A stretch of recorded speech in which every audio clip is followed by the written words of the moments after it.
Will Facebook read your WhatsApp messages? Why am I asking this question? It's because of a pop-up that many of you may have received. Let me show you what the message looked like. Did you get this on your WhatsApp? It says, WhatsApp is updating its terms and privacy policy. And right at the bottom, there is a button to accept the new terms.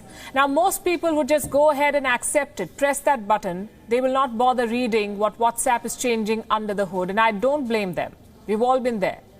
These privacy notes, often drafted by lawyers, are very hard to understand. Plus, you don't really have a choice if you want to stay on the platform. They'll keep popping up and blocking your way until you accept. So you do. It's the easier thing to do. But this time, you must know what you're signing up for. Facebook is changing WhatsApp as you know it. And you should know what this means for you. The new rules will kick in next month, and if you don't accept this new policy, you will have to delete the app. So either play along or leave WhatsApp. I'm not saying this, WhatsApp is. There's a warning attached right at the bottom of the message. This is like placing a gun to your head. So before you accept, here is what you need to know. WhatsApp plans to gather more data about you. Does that mean reading your messages? Well, not yet. At least they haven't said it. But they've devised other ways to intrude in your life. Let me show you what the new privacy policy will allow Facebook to do. It will be able to gather a lot more information about you, your account information, which in this case means your phone number, your address book information, so all your contacts, your status information. This could be messages like available or busy that go right below your profile. That's your status. All the data on your transactions and payments, that's because this will be linked to their new feature, WhatsApp Payments. So they'll be able to track all your payments, all your transactions, and customer support communications. This could be messages you exchange with a business on WhatsApp. Facebook will be able to access all of this from your phone. And we are not done yet. There is more information about you that WhatsApp could collect with these changes, this new policy, like data about your usage, the kind of phone you use, even your location. So what kind of financial data does WhatsApp want?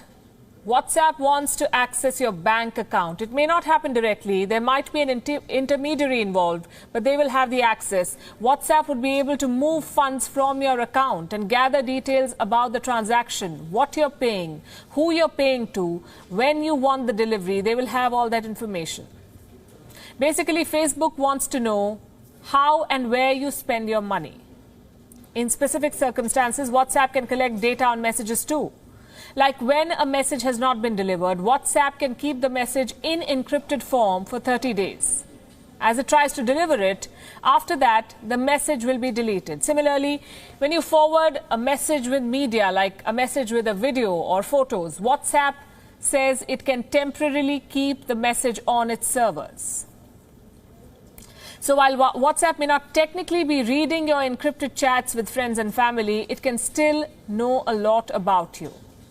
And all that information can potentially be used to create your unique profile. Your habits, your preferences, your transactions, that will be part of your profile. Then this profile goes to Facebook. Facebook can share this information with other companies. Why do they want this information? Because Facebook is trying to make money from WhatsApp.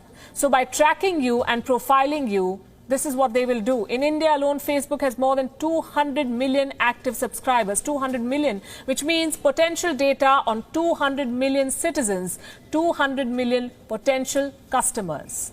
Which business wouldn't want this? They will know what you buy, how much you spend, what your preferences are, your address and contact details. These companies can target ads to you. It's already happening in a lot of other ways. Try searching for flights or hotels for your next vacation. The next thing you know, you will get hotel suggestions, flight options, even ads featuring restaurants where you can eat during your holiday. How does this happen? They're tracking you. What does all of this tell you? Nothing is free in this world. It applies to WhatsApp too. You think it's a free messaging service. It's not. Mark Zuckerberg bought WhatsApp for $19 billion in 2014. 19 billion. Many said he'd spent too much money. But he had a plan. Did you know that Facebook makes 99% of its revenue from advertising? That's according to one report. Imagine how much more it can make with targeted ads. WhatsApp could launch Facebook into e-commerce. 2 years after acquiring WhatsApp, Mark Zuckerberg wanted it to start making money. The founders of WhatsApp disagreed with that plan. They were unhappy with Facebook's business model. They had to leave the company. What is this business model? Advertising. That is Facebook's business model. Facebook collects your data for targeted ads. That's how they make money. Now it will use WhatsApp to expand this operation, feed it to its giant network. Facebook will use it to sell ads to companies. Facebook wants to host businesses on WhatsApp. So you may see an ad on Facebook or Instagram and potentially end up buying that same product through WhatsApp. That's their plan. WION is now available in your country. Download the app now and get all the news on the move.